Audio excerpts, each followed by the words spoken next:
날씨가 많이 풀렸습니다. 그렇게 맹위를 쳐졌던 동장군도 이제 물러가고 이제 봄이 오는 것 같습니다. 요즘은 기후변화로 인해서 꽃들도 먼저 피는 게 임자예요. 그죠? 옛날에는 목련이 피고 개나리 피고 진달래 피고 철쭉 피고 이렇게 순서가 있었는데 요즘은 순서가 완전히 무너져 가지고 먼저 피면 또 임자입니다. 임자예요. 참 계절도 바뀌고 봄이 오는데 우리의 삶에도 또 봄이 왔으면 좋겠습니다. 속히 이 팬데믹이 엔데믹으로 바뀌어져서 또 이렇게 마스크를 벗으신 분도 계시지만 아직까지도 마스크를 많이 쓰고 계시는데 이제 자유롭게 마스크를 벗고 또 생활했으면 좋겠습니다.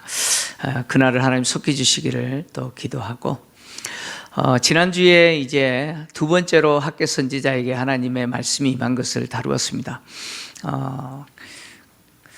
다리오 왕 제2년 7째 달 21일에 두 번째로 하나님의 말씀이 학계 선지자에게 임하였는데, 이 두 번째 임한 하나님의 말씀은 솔로몬 성전의 그 외적인 규모와 그 화려함, 그 영광을 보았던 어른들의 눈에는 지금 건축하고 있는 이 성전이 정말 보잘것없는 너무 초라하게 보였습니다. 그래서 그것 때문에 실망하고 좌절하고 있는 그들에게 용기를 주시고 계속해서 성전 공사를 할 수 있도록 하나님께서 그들에게 또 힘을 주시기 위해서, 격려하시기 위해서 이 두 번째 말씀 또 주신 것이죠. 그래서 스스로 굳세게 해라, 스스로 굳세게 해라, 그리고 성전 공사 일을 계속해라 라고 말씀하셨지 않습니까? 그러면서 하나님이 하신 말씀이 만군의 여호와 내가 너희와 함께 한다 라고 말씀하셨습니다. 그리고 오늘 이제 계속 이어서 본문을 통해서 만군의 여호와 하나님만이 함께 하시는 것이 아니라 하나님이 이렇게 말씀하시죠. 내 영도 너희와 항상 함께 있다, 계속해서 함께 있다, 이렇게 하나님의 영도 함께 있다라고 말씀을 하십니다. 하나님은 애굽에서 나올 때 너희와 언약한 말과 그리고 나의 영이 계속해서 너희 가운데 머물러 있다, 이렇게 말씀하셨는데, 이 말씀은 이스라엘 백성들이 애굽에서 나올 때 하나님이 언약하신 그 말씀대로 내 영이 너희 가운데 계속해서 머물러 있다, 그 말씀입니다. 하나님은 애굽에서 나온 이스라엘 백성들과 언약을 맺으셨잖아요. 그 맺으신 언약의 핵심이 뭐냐? 나는 너희 하나님이 되고 너희는 내 백성이 될 거다라는 것이죠. 그리고 내가 너희와 함께 할 거다, 특히 내 영이 너희와 함께 할 거다라고 하는 말씀대로 하나님은 이스라엘 백성들과 함께 하시기 위해서 성막을 지으라고 하셨잖아요. 그래서 성막을 건축하는데 하나님께서 모세와 아론뿐만 아니라 부살렐과 올 같은 이런 사람들에게 뭘 주셨어요? 성령으로 감동하셨죠. 그죠? 그래서 성막을 짓게 하시고, 또 이어서 리더가 된 여호수아와 가나안 땅에서 정착하고 살 때는 사사들에게 하나님의 영으로 감동하셨습니다. 그리고 또 다윗과 솔로몬, 이어서 계속해서 선지자들을 부르실 때 하나님이 하나님의 영으로 감동하셔서 부르시고 말씀하셨죠. 그리고 이제 성전을 건축해야 될 이 백성들의 마음과 총독 스룹바벨과 대제사장 여호수아의 마음을 감동하셔서 하나님의 전 건축을 재개하게 하셨죠. 스룹바벨과 여호수아와 남은 백성들의 마음을 감동시키신 분이 누구예요? 하나님이신데, 정확하게 하나님의 영이 그렇게 했다는 거예요. 그래서 하나님의 영이 너희 가운데 거하기 때문에 두려워하지 말라라고 하나님 말씀하십니다. 계속하여 너희 가운데 머물러 있나니 라고 하는 말을 직역하면 계속해서 너희 가운데 서 있나니, 그런 뜻입니다. 그러니까 하나님의 영이 지금 성전 건축을 재개한 이 백성들 가운데 계속해서 서 계시다는 것이죠. 여러분, 만군의 여호와 하나님이 함께 하시고 그 하나님의 영이 함께 한다면 어떤 환경도 누구도 두려워할 필요가 없는 것이죠. 하나님이 이렇게 두려워하지 말라라고 말씀하신 이유는 성경 공사가 재개되었을 때 대적들의 방해가 있을 것이기 때문이죠. 하나님이 성전 공사를 재개하고 있는 이 백성들에게 이제 성전 공사가 재개된 이후 27일째 되는 일곱째 달 21일에 학개 선지자에게 말씀을 주셔서 선포하게 하신 이유가 이전 성전의 영광을 본 자들이 지금 짓고 있는 성전이 너무 초라하게 보이기 때문에 그것에 실명한 그 백성들을 위로하고 격려하기 위해서 이렇게 말씀을 주신 이유도 되지만 또 한편으로 성전을 건축하는 이 일에 방해하는 대적들이 있을 것이라는 거죠. 에스라스를 보면 성전 공사가 재개됐을 때 그리고 성곽 공사가 거의 마무리됐을 때 대적들이 항의하는 내용이 등장합니다. 에스라서 5장 3절을 보면 이렇게 기록하고 있습니다. 한번 같이 읽겠습니다. 시작. 그때에 유브라데 강 건너편 총독 다뜨네와 스달 보스네와 그들의 동관들이 다 나와 그들에게 이르되 누가 너희에게 명령하여 이 성전을 건축하고 이 성곽을 마치게 하였느냐 하기로. 아멘. 여기 유브라데 강 건너편이라고 하는 것은 팔레스타인부터 저기 유브라데 강까지예요. 그 지역을 책임지고 또 통치하는 총독이 바로 다뜨네입니다. 그리고 그의 부하가 스달 보스네인데 이들이 갑자기 예루살렘에 들이닥친 것이죠. 그래서 누가 명령해가지고 이 성전 공사를 건축을 하고 또 이 성곽을 마치게 했느냐라고 따지죠. 항의하고 있습니다. 여기 보니까 성곽을 마쳤다 이렇게 표현하고 있는데 이 성곽이라고 하는 단어가 벽, 들보 그런 뜻입니다. 그래서 어떤 사람은 이 성전 공사가 재개될 때 예루살렘 성벽 있잖아요. 이 성벽, 무너진 성벽 공사도 성곽 공사죠. 성곽 공사도 함께 진행됐다 이렇게 보는 사람도 있습니다. 그런데 굳이 그렇게 볼 필요가 없어요. 이 성곽이라고 하는 단어를 굳이 성벽으로 보지 않아도 됩니다. 성벽으로 보지 않고 바로 성전의 벽 또는 성전 건물 전체로 이해할 수도 있습니다. 그러니까 어쨌든 이들이 예루살렘에 들이닥쳐서 누가 명령해서 이 성전 건축을 하고 성곽을 마무리했냐라고 항의할 때는 성전 공사가 상당히 진행되었을 때라고 하는 것이죠. 그래서 이 총독 다뜨네와 스달 보스네와 동관들이 들이닥쳤을 때가 하나님의 학개 선지자에게 두 번째로 말씀을 주신 그 전인지 아니면 그 이후인지 정확하게 결론을 내릴 수는 없지만 중요한 것은 바로 하나님의 영이 그리고 만군의 여호와 하나님과 그의 영이 성전 건축을 재개한 백성들과 함께 하기에 두려워할 필요가 없다 그런 이야기죠. 성전 공사를 맡고 있는 그 환경 두려워할 필요도 없고 성전 공사를 재개할 때 방해하는 대적들의 방해, 그 사람들도 두려워할 필요가 없다는 것이죠. 왜 두려워하지 말아야 되느냐? 두려워하지 말아야 될 그 이유에 대해서 이제 6절부터 9절까지 하나님이 말씀하십니다. 핵심은 두 가지죠. 이제 조금 있으면 하나님이 하늘과 땅과 바다와 육지를 진동시킬 것이고 그리고 모든 나라들을 진동시키실 거라는 것이죠. 모든 나라를 진동시키신다라고 하는 내용은 이제 다음 시간에 우리가 보고 오늘은 하나님께서 조금 있으면 하늘과 땅과 바다와 육지를 진동시키신다라고 하는 이 말씀이 무슨 말씀인지 좀 나누려고 합니다. 하나님이 하늘과 땅과 바다와 육지를 진동시키신다라고 하는 이 표현은 바로 하나님이 피조 세계에 오셨을 때 피조 세계가 반응하는 반응이죠. 피조 세계가 보여주는 반응이 진동하는 것이죠. 하늘과 땅과 바다와 육지 이것을 하나님이 진동시키신다라고 하는 말은 하나님이 이것들의 주인이시다는 거죠. 하나님이 모든 피조 세계를 창조하신 주인이시라는 거죠. 그래서 인간이 살고 있는 땅과 그리고 인간이 볼 수 있는 한계를 뛰어넘어서 인간이 보지 못하고 접근조차 할 수 없는 그 모든 영역까지 이 모든 우주 만물이 누가 통치하신다고요?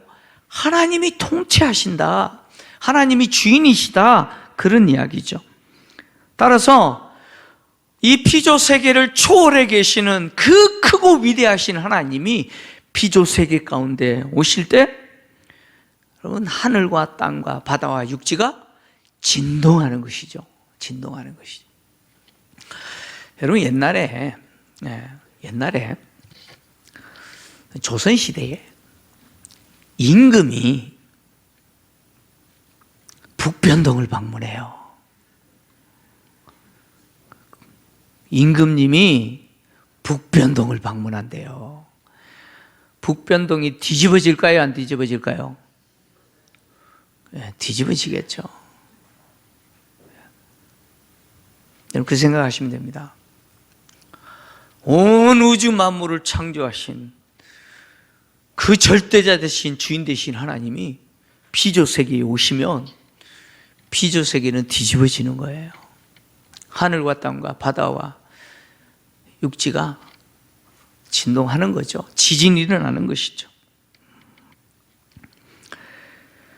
그래서 하나님이 이스라엘 백성들을 애굽에서 건져내시고 그리고 그들을 만나시기 위해서 시내 산에 강림하실 때 어떤 일이 일어났습니까? 하늘이 진동하고 땅이 진동했지 않습니까? 그럴 수밖에 없는 것이죠. 하나님이 하늘과 땅과 바다와 육지를 진동시키신다라고 선언하신 이 선언은 실제로 자연계에 하나님이 그런 일을 행하시겠다라는 말씀이기도 하지만 이 말씀은 인간 역사에 이처럼 놀라운 일을 하나님이 행하실 것이다 라고 하는 은유적인 표현이라는 거예요. 인간 역사 속에 마치 하늘과 땅, 바다와 육지가 뒤틀리는 그런 일을 하나님이 행하실 거라는 것이죠. 그렇다면 그 일이 뭘까요? 과연 그 일이 뭘까요? 두 가지로 우리가 이해할 수 있습니다. 첫 번째는 성전 공사를 진행하는 일을 방해하는 자들이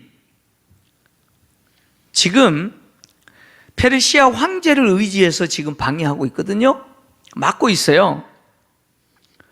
그 대적들의 행위를 막으시고 이제 성전 공사가 마무리되도록 하나님이 하신다는 거예요. 그 일이 어떤 일이냐? 하늘과 땅과 바다와 육지가 흔들리는 일이라는 거예요. 그래서 실제로 이런 일은 페르시아 역사 속에서 일어났다는 거예요. 실제로 하나님이 고레스 황제의 칙령에 의해서, 조서에 의해서 이 백성들이 돌아와서 성전 공사 재개했잖아요. 그런데 대적들, 사마리아 사람들을 중심으로 대적들이 방해하고 관리들에게 뇌물까지 주어가면서 지금 성전 공사가 16년 동안 멈춰버렸잖아요. 페르시아 역사를 보면 이 고레스 황제가 죽은 이후에 그의 아들 캄비세스가 즉위했습니다. 지금 대적자들이 뇌물을 주고 관리에게 뇌물을 주고 성전 공사를 막고 있는 그 뇌물을 받은 관리들은 누구냐? 이 캄비세스의 관리들입니다. 황제를 등에 업고 있는 관리들이에요. 그래서 16년 동안 성전 공사가 멈춰버렸어요. 근데 하나님이 이 고레스의 아들 캄비세스를 갑자기 죽게 만들어요. 갑자기 죽게 만들고 누가 왕이 되게 만드느냐? 다리오가 왕이 되게 만들어요. 그래서 성전 공사를 마무리하게 만들어요. 다리오는 알다시피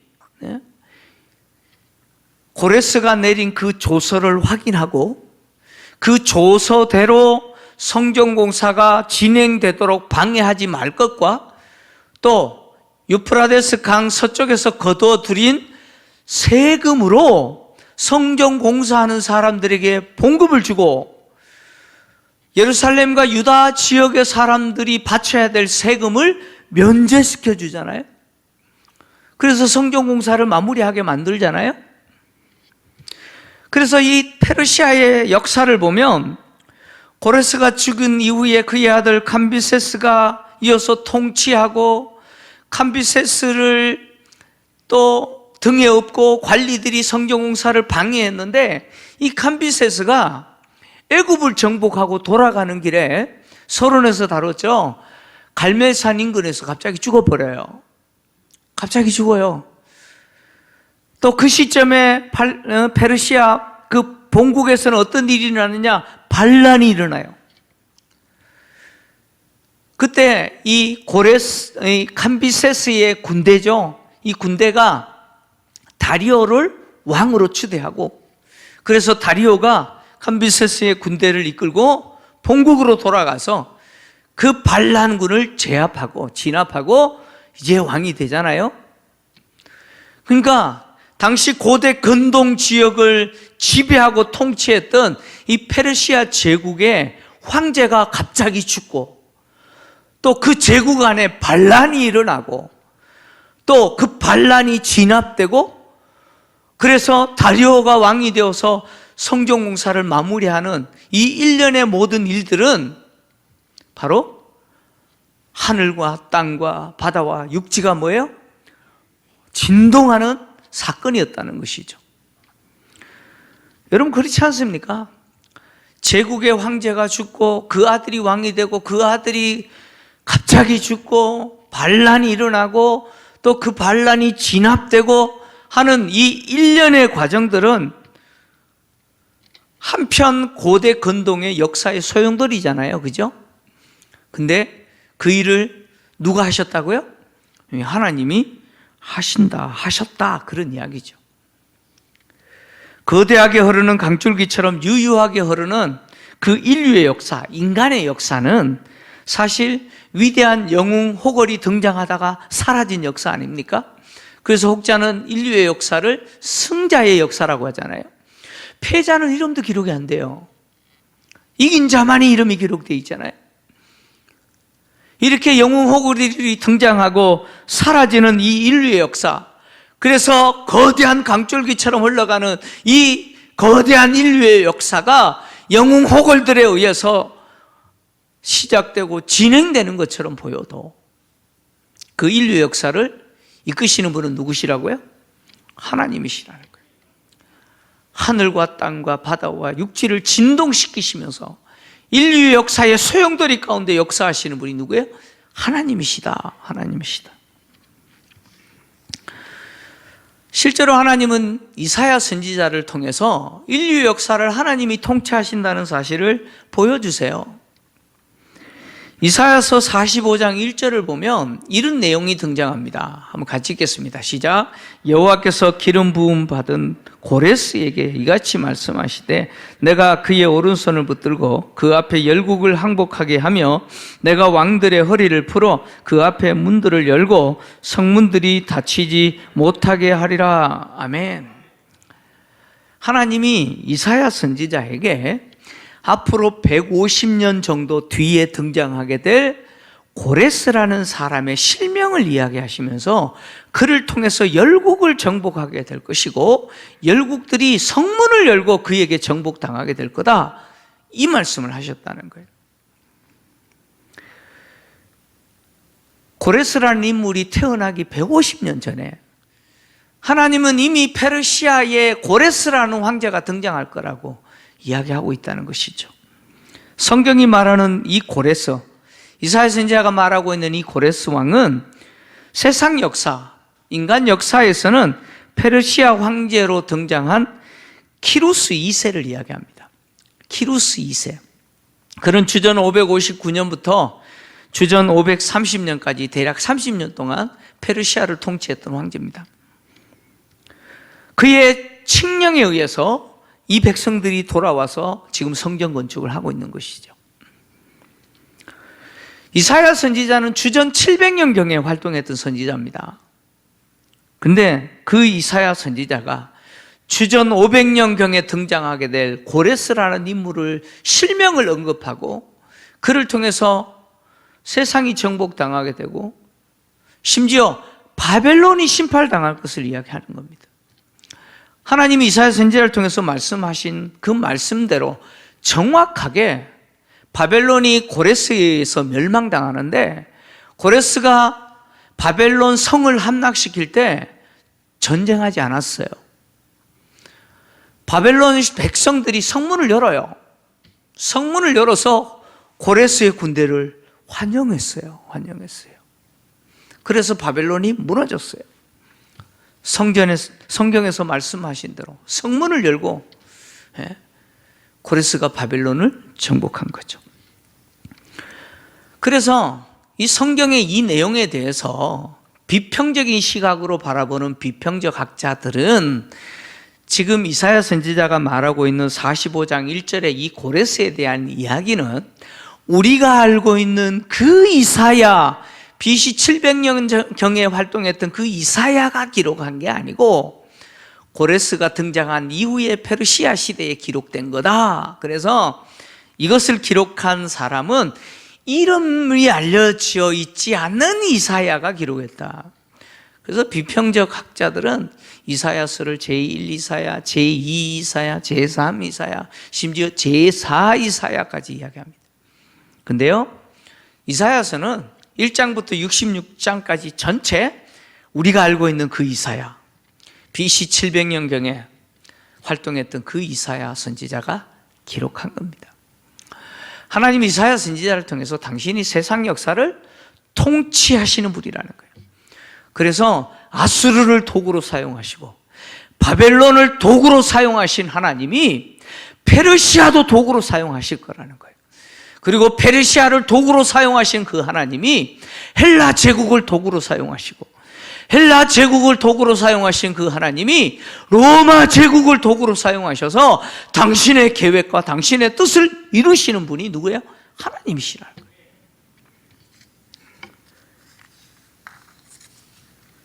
인간의 역사로 기록된 모든 일들이 사실은 하나님이 진행하시는 거라는 거예요. 따라서 성전 건축하는 일에 있어서 와서 방해하고 법을 이야기하고 누가 명령했냐 이 말은 무슨 말이에요? 성전 건축하는 데 있어서 불법이다 그런 이야기죠. 법을 이야기하고 황정을 이야기하고 협박하고 있는 바로 그 사람들과 그 환경 두려워하지 말라 그런 이야기예요. 왜요? 누가 세상을 통치하십니까? 하나님이 생사를 통치하신다. 바벨론도 페르시아도 그리고 페르시아를 통치하는 황제도 누구 손에 있어요? 하나님의 손에 있다는 거예요. 그래서 두려워하지 말라는 거예요. 그리고 두 번째, 하늘과 땅과 바다와 육지를 진동시키신다라고 하는 이 말의 의미는 바로 메시아에 대한 약속입니다. 하나님이 메시아를 보내실 거라는 거죠. 메시아가 오시면 하늘과 땅과 바다와 육지가 진동하는 날이라는 거예요. 솔로몬이 성전을 건축하고 나서 하나님께 기도할 때 그렇게 고백했잖아요. 하늘과 하늘의 하늘이라도 하나님을 감당하지 못하는데 어찌 사람이 손으로 지은 이 건물이 하나님을 감당할 수 있겠냐고. 여러분, 하나님 그런 분 아닙니까? 하늘과 하늘이라도 하나님을 감당할 수 없는데 그 위대하고 크신 하나님을 어떤 사람이 손으로 지은 건물이 감당하겠습니까? 그 건물이 하나님을 담아둘 수 있겠어요? 그런 하나님이 인간 역사 속에 오세요. 피조 세계를 초월해 계신 그 위대하신 하나님이, 그 광대하신 하나님이 사람이 되어서 인간 역사 속에 오셔요. 여러분, 천지가 개벽할 일 아닙니까? 그렇잖아요? 하늘과 땅이 뒤집히고 바다와 육지가 진동하는 사건 아닙니까? 더구나 학교 선지자를 통해서 하나님 주신 이 말씀은 메시아가 오실 것이라 하는 이야기죠. 근데 메시아의 오심, 첫 번째 오시는 초림에 대한 이야기만이 아니라 다시 오시는 재림에 대한 약속까지 포함하고 있다는 거예요. 다시 오실 주님이 세상을 심판하시기 위해서 강림하실 때 하늘과 땅은 흔들릴 것입니다. 바다와 육지는 뒤틀릴 것이에요. 베드로의 표현에 따라 말하면 체질이 풀어져서 녹아질 거라고 이야기합니다. 하늘과 땅이 다 녹아집니다. 그리고 새 하늘과 새 땅이 이루어지겠죠. 하나님은 학개 선지자를 통해서 조금 있으면 그런 일이 일어날 거라고 이야기합니다. 조금 있으면이라는 말은 시간적으로 보면 어때요? 금방 일어난다 그런 이야기잖아요. 그죠? 금방 일어날 거다. 그래서 문자적으로 이 조금 있으면이라는 말을 통해서 우리가 바라보면 하나님 말씀대로 페르시아의 역사 속에 하나님 개입하시고 그 페르시아의 그 역사를 뒤집어 버리실 거라는 거죠. 그죠? 그래서 황제가 갑자기 죽음을 당하고 죽게 되고 반란이 일어나고 또 반란이 진압되고 다리오가 왕이 되고 이 역사의 소용돌이 속에 하나님이 어떻게 해요? 하나님의 성전 건축을 마무리하시겠다. 하나님이 지금 그 말씀을 하시는 것이죠. 그런데 우리가 좀 생각해야 되는 게 뭐냐면 이 말씀이 메시아에 대한 말씀인데 조금 있으면 메시아가 이렇게 오실 거라는 거죠. 근데 실제 우리가 알다시피 학개 선지자가 지금 조금 있으면 하나님이 이런 일을 행하실 거다라고 말씀하셨는데 실제 메시아는 한참 후에 오시죠. 메시아는 먼 미래에 오셔요. 근데 하나님은 뭐라고 표현해요? 조금 후에라고 이야기합니다. 성경에 보면 이와 같은 표현이 등장해요. 요한계시록 22장을 보면 이런 표현이 등장하는데, 자, 한번 같이 읽겠습니다. 22장 20절 시작. 이것들을 정언하시니가 이르시되 내가 진실로 속히 오리라 하시거늘 아멘. 주 예수여 오시옵소서. 아멘. 지금 요한계시록을 말씀하신 그 주님이 요한에게 말씀하셨잖아요. 그 주님이 요한에게 뭐라고 이야기하시냐? 내가 진실로 속히 오리라. 그러니까 요한이 뭐라고 이야기합니까? 아멘. 주 예수여 오시옵소서. 주님이 요한에게 내가 속히 오겠다라고 말씀하세요. 그리고는 2000년이 지났어요. 그죠? 속히 오시겠다 그랬는데 아직 2000년이 지났는데도 안 오세요. 언제 오실라나? 여러분, 하나님은 속히라고 말씀하셨는데 아직도 안 오세요. 이게 뭔 말인가요? 하나님의 시간 계산과 우리의 시간 계산이 다르다는 것이죠. 하나님은 시간을 초월하고 계신 분이에요. 그래서 하나님에게 있어서는 1000년이 하루 같죠. 그렇지 않습니까? 하나님에게서는 1000년이 하루 같은 거예요. 우리는 하루가 1000년 같은데 하나님에게서는 1000년도 하루 같아요. 뿐만 아니라 하나님이 먼 미래에 일어날 이 일을 마치 금방 일어날 일처럼 이렇게 말씀하신 이유는 비록 먼 훗날에 일어날 일이지만 그 일을 마치 조금 있으면 일어날 것처럼 기대하고 소망하면서 어떻게 하라고요? 기다려라, 그런 이야기죠. 그 일을 소망하면서 살도록 하시기 위해서 그렇게 하셨다는 거예요. 여러분, 부모님들이 한 번씩 이제 자녀들을 집에 두고 외출할 때가 있잖아요. 외출했는데 아침에 외출했어요. 근데 애들이 일어나 보니까 엄마 아빠가 없는 거예요. 그래서 전화해요. 엄마 언제 와요? 그래요. 이제 오후 2시에 전화 받은 거예요. 일정은 밤 한 11시 정도 들어가는 거예요. 밤 한 11시 정도 들어가는 거예요. 근데 애들이 전화해요. 엄마 언제 와요? 물어요. 그럼 뭐라고 대답하죠? 여러분도 그러시는구나. 저만 그러신 줄 알았더니. 부모님들은 항상 이렇게 이야기하죠. 금방 가. 그러죠. 그죠? 왜요? 왜 그렇게 말해요? 여기는 부모가 아니구나. 왜 그렇게 대답하죠? 너무 정직해서 한 11시 정도 들어갈 거야 그러면 그때부터 애들이 풀어지죠. 그죠? 난리 납니다. 엄마 11시에 오는데 야 할렐루야. 부모님은 그거 아는 거예요. 공부 안 해요. 해야 될 숙제도 안 하고 신나게 놀 거예요. 게임하고 막 그럴 거예요. 그래서 부모님들은 그렇게 이야기하죠. 금방 들어가. 그러면 애들이 금방 들어오는 줄 믿어요. 그죠?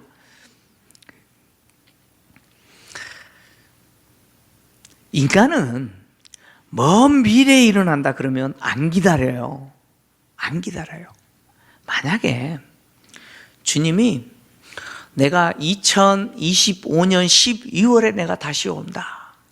그렇게 우리에게 만약에 정확한 시간을 말씀하셨다면 하면 다음 주에 여러분 아무도 교회 안 오실 것 같아. 아마 그래도 여러분 오실 것 같아요. 인간은 그래요. 지금 일어날 일이다. 금방 일어난다. 금방 오신다. 그래야 기다리죠. 근데 먼 미래에 일어난다 그러면 소망하지 않아요. 그게 인간이에요. 그래서 하나님이 비록 먼 미래에 일어날 일이지만 지금 일어날 일처럼 그렇게 뭐예요? 소망하게 만드시는 거죠. 소망하게 메시아가 곧 오실 것처럼 기다리게 만드시는 거죠.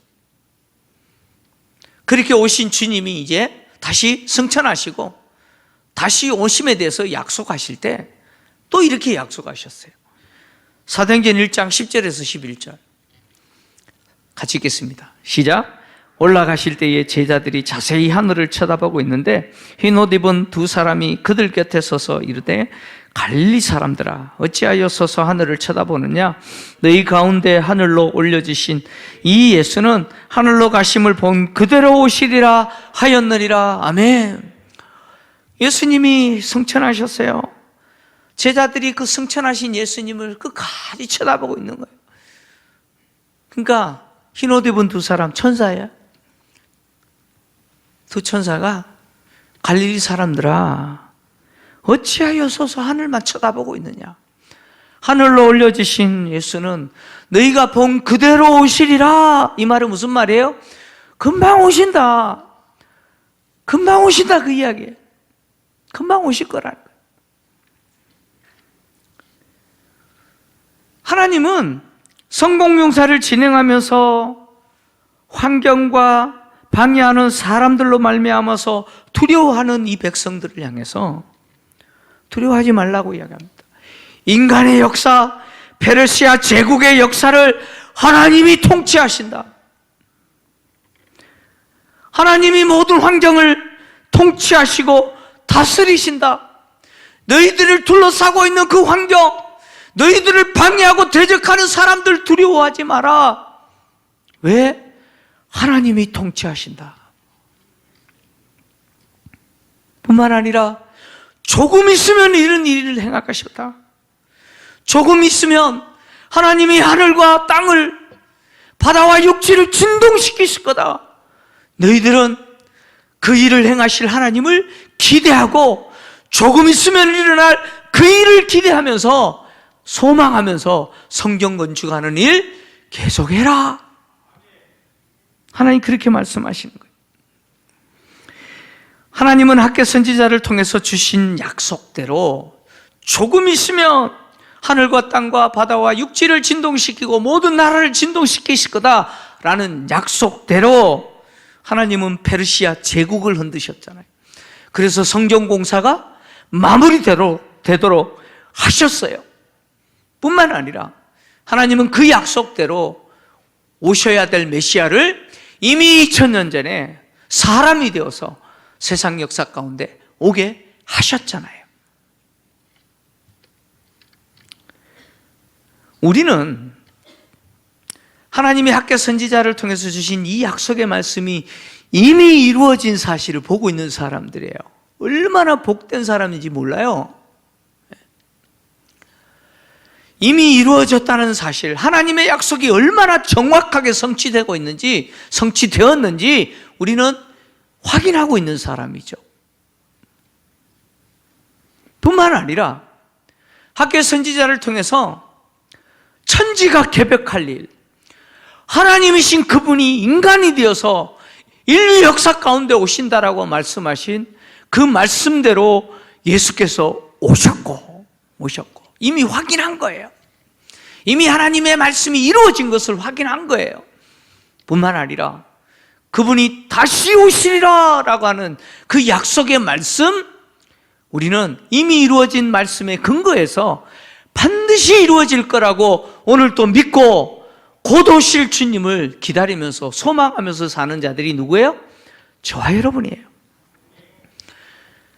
하나님이 만군의 여호와 내가 너희와 함께하노라, 내 영이 너희 가운데 지금도 머물러 있느니라, 그러므로 두려워하지 말라라고 말씀하신 것처럼 하나님은 당신의 영이신 성령을 우리 가운데 주시고 우리로 하여금 예수를 믿게 하셨을 뿐만 아니라 이미 오신 예수를 믿는 그 믿음의 근거에서 다시 오실 예수님을 어떻게 해요? 곧 오실 거라고 하는 믿음과 소망 가운데 기다리는 자로 살게 하시죠. 이렇게 다시 오실 주님을 기다리는 자로 살아갈 때 환경은 우리를 위협해요. 환경은 우리를 하여금 다시 오실 주님을 기다리지 못하게 만들고 또 사람들은 우리를 조롱하고 위협하죠. 그러나 우리 주님 반드시 다시 오십니다. 이미 오신 약속이 이루어진 것처럼 다시 오실 거라고 하는 약속도 반드시 이루어질 것을 믿습니다. 그 다시 오실 주님을 우리가 인내하며 기다리면서 우리가 해야 될 사명은 뭐냐? 바로 하나님이 우리에게 주신 성경 공동체로서 교회 공동체를 건강하게 세우는 것입니다. 성경 공동체로서 교회 공동체를 건강하게 세우면서 다시 오시겠다, 곧 오시겠다라고 하시는 그 주님을 기다리면서 하나님 주신 사명 감당하는 성도들, 바로 저와 여러분입니다. 이 은혜와 복이 있기를 주의 이름으로 축원합니다.